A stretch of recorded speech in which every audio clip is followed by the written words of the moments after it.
O Lesp Conecta de hoje tem como tema a higiene para combater doenças infecto-contagiosas. Para tratar da questão, nós conversamos com a infectologista Raquel Muriaek. Fique agora com a íntegra da entrevista.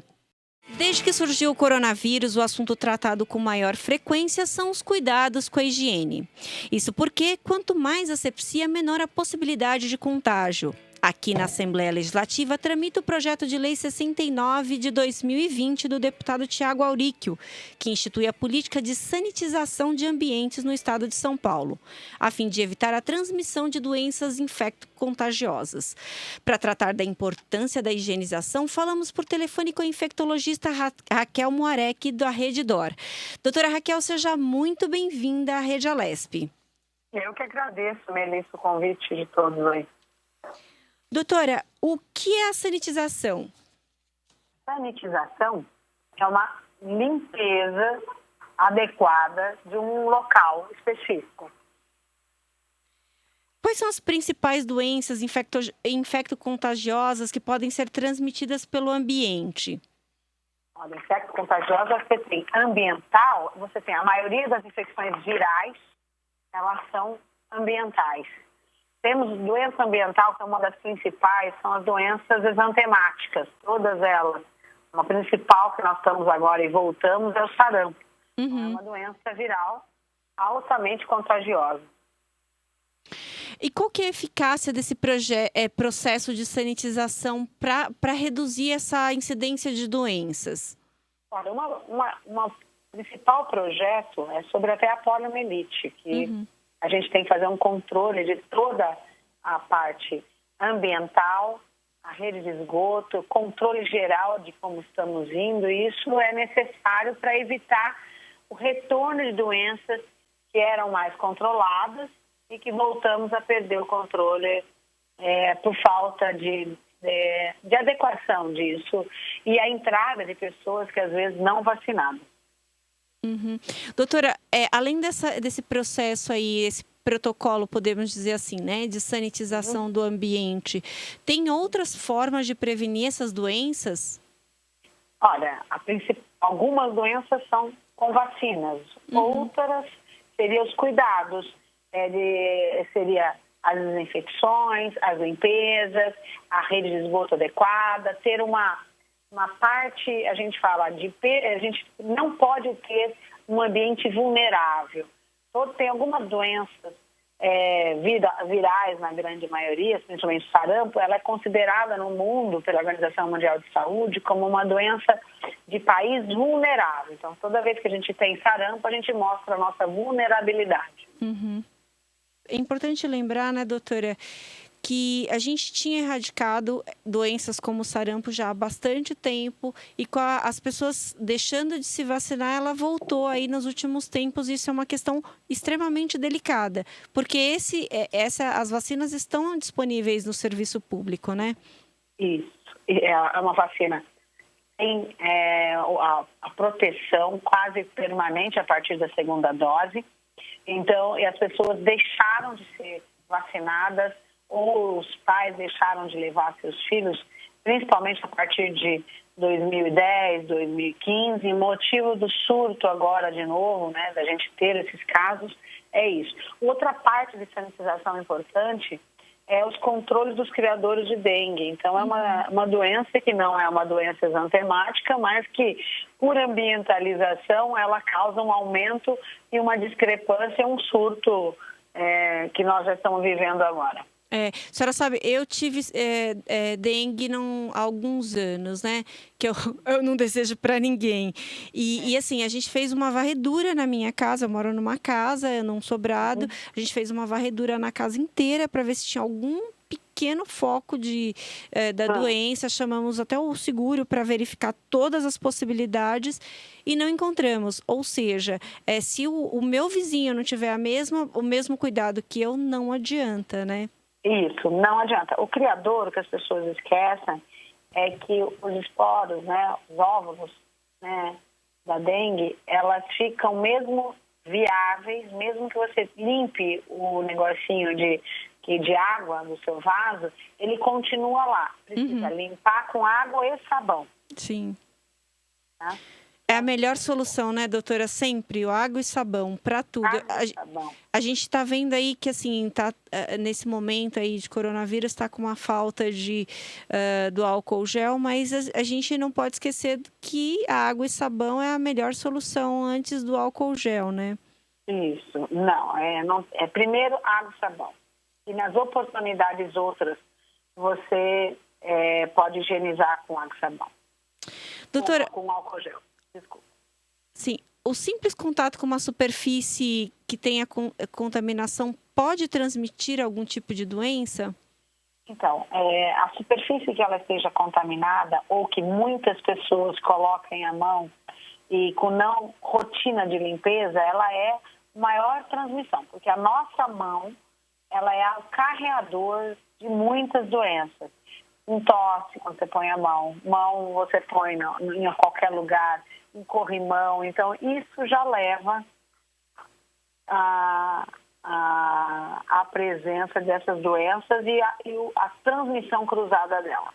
Uhum. A senhora sabe que eu acho que é muito importante ser dito isso e criar isso como um hábito. Há muitos anos, eu particularmente, eu tenho o hábito, eu vou a um banheiro, seja na minha casa ou fora dela, eu não dou descarga só com a minha mão. Eu pego um papel higiênico e dou a descarga. Mesma coisa para abrir a porta, porque são áreas de contágio ali, de que todo mundo põe a mão e a mão tá suja, a pessoa não lavou ainda, né?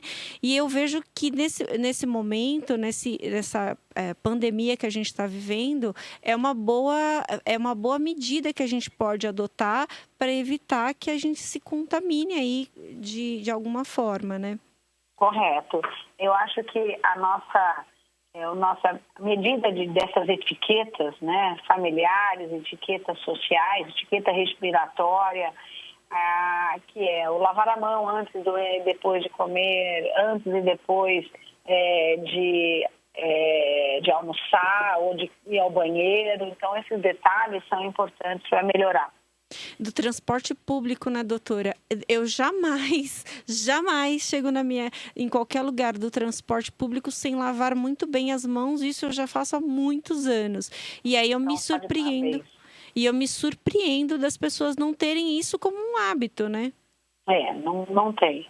Não tem. E as pessoas... Isso é uma necessidade que... Acho que essa doença que veio agora, o coronavírus, veio para isso, para mostrar que se a gente não evitar, se a gente evitar de pôr a mão na boca e nos olhos, a gente diminui a transmissão.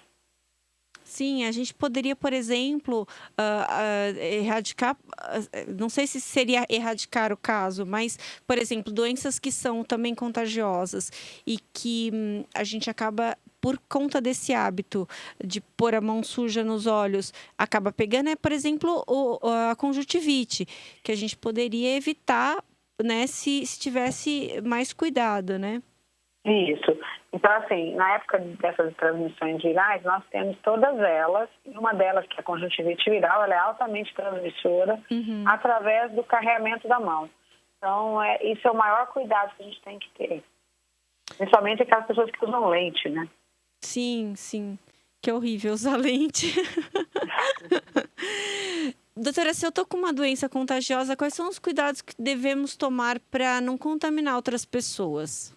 Então, depende de qual doença contagiosa, mas na maioria delas você tem que fazer esse isolamento social, evitar passar pelas outras pessoas. Então, a gente tem que entender nessa vida que quando a gente está doente, seja lá qual for, o melhor lugar para essa pessoa ficar é em casa. Olha, para a senhora ter uma ideia, hoje vindo aqui para a emissora, eu vim de carro e tal, e eu passei na frente de um banco, né, da Caixa Econômica. Tinha uma fila imensa de pessoas. Eu falei, meu Deus, essas pessoas estão todas sujeitas à contaminação. E ali devia ter mais ou menos umas 50, 60 pessoas juntas, né? E aí a gente calcula aí que cada uma tenha, sei lá, 4, 5 familiares. Então, quer dizer, olha quantas pessoas podem ter sido contaminadas por causa de uma fila de banco. Isso, que as pessoas elas não têm, ou não têm o conhecimento, ou mesmo a gente informando, elas podem não acreditar. Uhum. O problema está aí, eu acho, entendeu? Que a gente precisa entender, a gente precisa procurar o conhecimento em outros locais, ou na própria, assim, com os familiares que são entendidos, ou pela própria internet, já que não entende e continua fazendo errado. A hora que tiver problema é uma coisa complicada, entendeu? Mas assim, obviamente que tendo com muito cuidado com essa informação da internet, né, doutora? Porque tem muita fake news circulando por aí, infelizmente, é uma coisa que as pessoas acabam, como por exemplo, aquilo que circulou no começo da epidemia, né? Quando ainda falávamos em epidemia, que era você usar vinagre e não álcool. Pelo amor de Deus, né? Não tem sentido, né? Então, são detalhes que as pessoas vão se adaptando, mas a gente buscar a informação correta, ela é fácil depois de encontrar, porque isso também, essas fakes vão se saindo, vão caindo, né? Então, assim, as pessoas precisam conhecer a sanitização microbiológica, que seria os antissépticos, de forma que a gente precisa usar. Não tenho dinheiro para comprar o álcool gel. Compra uma água sanitária, faz uma diluição para fazer limpeza de superfície, compra essa mesma cândida, pode limpar o banheiro mais pura, ela pode limpar a superfície quando ela é diluída e pode limpar o chão. Nós temos essa sanitização outras de ambiente, que seria a limpeza de todos os ralos, das coisas, para a gente viver num local com menos infecção, ou que a gente atraia menos, né, baratas, ratos. Existem várias doenças. Outros transmissores, né? Isso.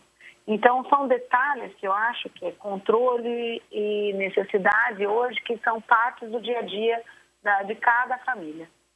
E é interessante que a gente pode, por exemplo, lá na minha casa, a gente tem um aparelho que ele limpa a vapor, que também é uma super ajuda, que ajuda a diminuir ali a bactéria e etc. A gente já usa isso há muito tempo para desinfetar todo o ambiente. Óbvio que isso não exclui nenhuma outra medida de passar o álcool, de passar o produto de limpeza, é óbvio, porque são produtos que são preparados para essa asepsia, né? Sim. Mas eu acho que é uma boa alternativa. De repente, até você quer passar, até aquele, eu penso que até aquela passadeira a vapor que se você tem que passar, acho que já ajuda, né? De alguma forma ajuda.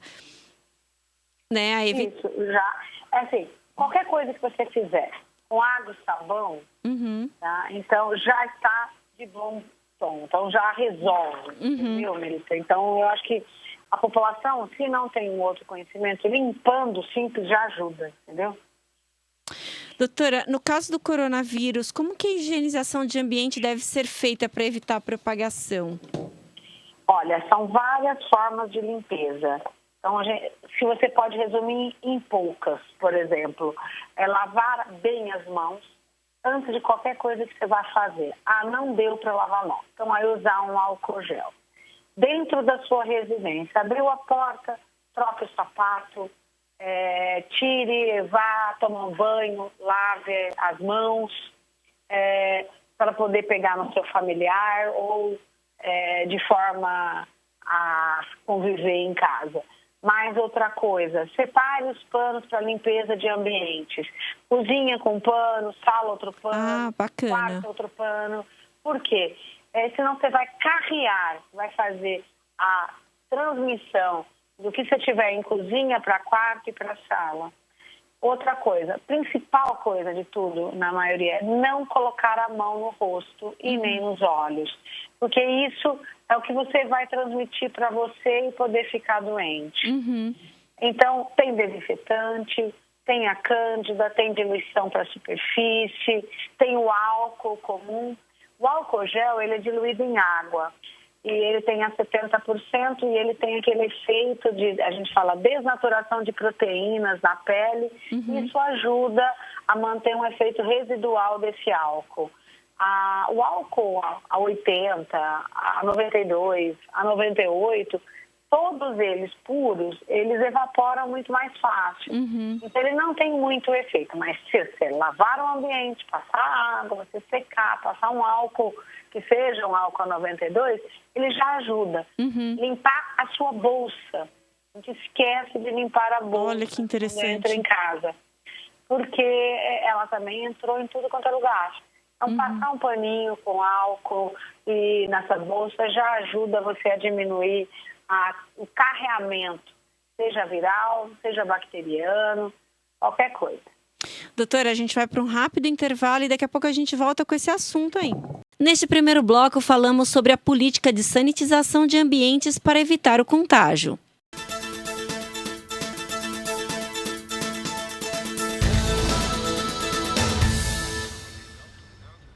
Voltamos com a LESP Conecta de hoje sobre higienização para combater doenças infecto-contagiosas, com a participação da infectologista Raquel Muriaek. E nós estamos falando dos cuidados que a gente tem que ter aqui com a doutora Raquel, dos cuidados que a gente tem que ter para ter uma boa asepsia aí, para não ser contaminado, né? Doutora, além dessa questão dos ambientes, a higienização pessoal é importante? Quanto que ela é importante? Olha, quando você toma um banho, limpa o seu corpo, você faz uma troca dessa flora transitória aí, e isso ajuda muito na proliferação de bactérias que o seu corpo também tem, naturalmente. Porque se você cuidar para que ela não prolifere demais ou não dê dano à sua pele, isso já ajuda, tá? Então, higienizar, limpar é super necessário, seja a unha, cortar a unha, seja pentear o cabelo, seja escovar os dentes, seja tomar um banho para a gente ter uma flora endógena mais adequada. Ah, que ótimo. Doutora, é necessário colocar a roupa para lavar a gente está no meio de uma pandemia, né? Então, quer dizer, os cuidados são muito específicos nesse momento. E a gente chega da rua, é necessário colocar essa roupa que a gente estava usando para lavar imediatamente? Sempre, na hora que você chega em casa, a primeira coisa é trocar a roupa. Isso é o principal hoje. A gente precisa tirar. E tomar um banho, porque aí você tira todo o que você encontrou na rua para não levar na sua casa. Então, nesse caso, doutora, seria interessante também tirar os sapatos, né? Não, os sapatos, que eu nem expliquei. Com o sapato para higienizar, a bolsa para higienizar, antes de você entrar. Então, passar um pouquinho de álcool, com um borrifadorzinho no sapato e limpar. Ou, se der para lavar, passa um pouquinho de água e sabão no solado, que isso já ajuda. Doutora, se a gente for analisar aqui, brinco, anéis, pulseiras, cabelo solto, barba, podem também dificultar a higienização? Então, esse daí soltou muita coisa hoje sobre a barba. Tá? Eu acho que se você não colocar a mão no rosto, já ajuda. A barba é igual um cabelo e ele é altamente lavável. Então, ele não é o maior portador ou carreador. Ele é igual ao seu cabelo, que carrega para lá e para cá. Então, isso daí, assim, eu sei que colegas alguns aceitam, outros não. Eu sou adepta de que não há necessidade desde que você se controle, não põe a mão no rosto, não põe a mão na boca e faça a limpeza, limpe a sua barba de forma adequada como o cabelo. Doutora, a gente sabe que um dos maiores polos, digamos assim, de contaminação é o transporte público. Isso desde sempre, né? Não é do coronavírus, é desde sempre. E se a gente, nesse caso de pandemia, a gente usar o transporte público com uma luva de proteção seria muito exagero? Então, entenda que a luva, ela é usada por algum procedimento e depois você tira. Sim. Que é a moda, a necessidade de cirurgião. Quando você usa uma luva sem um fim, propósito rápido, você só tem mais a se contaminar e a contaminar o resto, ou carrear, do que te ajudar. Então, é o mesmo caso da máscara, né, doutora? A máscara tem uso. É que agora, quando você entrar em contato com uma pessoa com menos de 1,5 m, você pode usar a máscara. Uhum. A gente tem a transmissão sustentada, comunitária, com alta transmissão. Então, aí você tem essa indicação de usar a máscara se você ficar perto de uma pessoa por menos de 2 metros ou de 1,5 m. Aí você tem um motivo para usar. Uhum. Doutora, nos últimos dias a gente, obviamente, que por força da pandemia, a gente mudou os hábitos, né? Todos nós mudamos um pouco os nossos hábitos. E as empresas também melhoraram um pouco a asepsia dos nossos locais de trabalho e etc. Até há uma proposta aí para as empresas de ônibus colocar o álcool em gel aí no transporte público, colocar nos terminais e tal. A senhora acredita que a gente pode levar esses hábitos para a nossa vida depois que essa pandemia passar? Se Deus quiser, vai passar logo? Sim, essa é o que a gente espera. A qualidade que a gente solicita que as pessoas vivam hoje e fala sobre o isolamento, se estiver gripado, tome água. São indicações da saúde pública desde a época da gripe 1928 que matou a gripe espanhola. Então, o mesmo critério de hoje é um critério implantado há mais de um século. Então, não há mudança. A gente esquece só, vai correndo dia a dia e deixa de fazer o que é estritamente necessário para a nossa saúde. Uhum. A gente sabe que compartilhar copo, garrafa, toalha de banho, sabonete, entre outros itens pessoais, o ideal é que seja individual, né, doutora?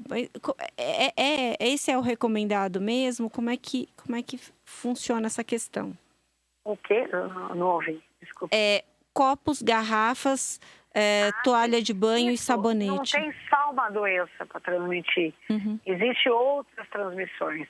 Desde doença sexualmente transmissível até um citomegalo, a um Epstein-Barr, que é a mononucleose, que é a doença do beijo, que seria o compartilhamento de materiais de higiene. Uhum. Além de doenças outras, como as hepatites, que pode pegar também por transmissão, não só por esses utensílios, por contato e até sexual para alguma delas. Uhum. Doutora, se a gente tem uma pessoa infectada em casa, no caso do momento é o coronavírus, é necessário fazer um protocolo de higienização, por exemplo, do banheiro, das roupas de cama, dos talheres? Então, se tiver condição de ter, a pessoa vai estar isolada e quem está junto não tem, então ela tem que ficar num quarto separado. Uhum. Se tiver os dois contaminados, fica na casa e pronto, e alguém de fora ajuda trazendo as comidas. Se você estiver no quarto e você vai ter que fazer todo o protocolo de higienização desse banheiro a cada uso, de usar a máscara, de fazer a higienização das mãos, trocar roupa de cama diariamente, usar para suar o nariz, lavar a mão. Até o lavar a mão, o ideal não é ter a toalha, porque ela fica úmida e ela é pior. Então, você usaria um papel toalha mesmo. Não tem, é muito caro. Um guardanapo de papel simples que ajuda você limpar a mão, enxugar e jogar fora. Uhum. E a comida, o ideal é que você coma uma coisa como se fosse em Tupperware e descartáveis e joga no lixo. Então, isso é o ideal. Não dá. Então, na bandeja, a comida, a pessoa que está lá dentro higieniza bem a mão, põe num saco plástico e põe para fora. A outra pessoa que pegar essa bandeja, ela leva na pia, higieniza aquilo com esse hipoclorito ou com álcool, tira desse saco, tira o prato, joga com luva e faz toda a higienização dessa bandeja, desse prato, desse talher. Doutora Raquel, o ar-condicionado pode ser um facilitador para a propagação do coronavírus e de outras doenças infecto-contagiosas? Então, o ar-condicionado existe manutenção preventiva e corretiva. É necessário que isso seja feito, senão esse ar-condicionado ele é mais prejudicial que não. Então, ele pode ser um carreador, sim, de doenças, se ele estiver de forma inadequada essas medidas. Uhum. Doutora, vamos voltar um pouquinho para aquilo que a senhora falou, que me chamou muito a atenção sobre a questão do pano que a gente vai passar em casa, cada ambiente um pano. Isso é um hábito que as pessoas não têm e é uma informação que a gente não tem. E eu achei isso muito interessante e, obviamente, que extremamente coerente o que a senhora está falando, extremamente lógico e tal. E aí a minha pergunta é, como que a gente... o ideal sempre assim, procurar ter um kit de limpeza para cada ambiente mesmo? Não, isso não há necessidade de kit de limpeza. Há necessidade do pano onde você vai limpar. Sim. O líquido, o balde, desde que você troque essa água, você faz a limpeza num outro ambiente, com outra água, com outro desinfetante e outra pano de chão. Esse pano pode ser aqueles que compra, que vende 7, 8 por 10 reais, sei lá quantos forem, desde que você use adequadamente um diferente para cada ambiente. Eu gosto de colorido, então os meus coloridos, que assim você diferencia. Facilita, né, doutora? Fica muito mais fácil. Ou seja, já sabe que, sei lá, o da cozinha é vermelho, o da sala é rosa, o do quarto é azul, já sabe e fica mais fácil, realmente. Tem toda uma lógica. Doutora, a gente está chegando próximo ao final da nossa conversa e eu queria que a senhora me desse uma perspectiva. Como que vocês, infectologistas, estão enxergando o coronavírus, a progressão do coronavírus e o que vocês esperam que aconteça, né? Vocês esperam que a gente nos próximos... assim, eu sei que não dá para cravar um tempo, mas como é que vocês sentem a progressão dessa doença, dessa contaminação? Olha, eu estudei aí 100 países com a progressão deles. A nossa não está tão diferente. A gente tem que segurar mais. A gente tem que ficar mais em casa ainda. Porque senão, o crescimento geométrico, ou exponencial, que a gente fala, vai continuar acontecendo. Entre vocês, a classe médica de infectologistas, vocês têm uma aposta de quanto tempo a gente ainda vai passar por essa situação, doutora? Eu sei Mais uns 2 meses, pelo menos. Que é a média que a gente viu nos outros países. 3 meses. A senhora acha que a gente tem estrutura para aguentar esse período, doutora? Isso depende muito da ajuda de todos. A gente tem os seus 15% que vai ficar em hospital e UTI. A gente precisa entender a gravidade e participar e aceitar que isso está aí e que a gente precisa resolver. E que a resolução é de todos, né, doutora? Isso. Não é dos médicos, não é só do governo, somos todos nós que precisamos ter consciência da gravidade da situação, né? Isso, concordo, é por aí. Doutora, eu queria agradecer muito a sua gentileza, a sua entrevista, foi muito bacana, foi muito esclarecedora.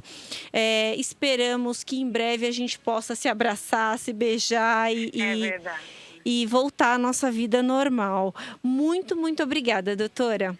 Eu que agradeço, bem, até mais. Tchau. Obrigada. Obrigada a você, obrigada a todos aí, os ouvintes. Muito obrigada. Esse foi o Alesp Conecta de hoje com a infectologista Raquel Muriaek sobre higiene para combater doenças infectocontagiosas. Fique ligado no nosso próximo programa.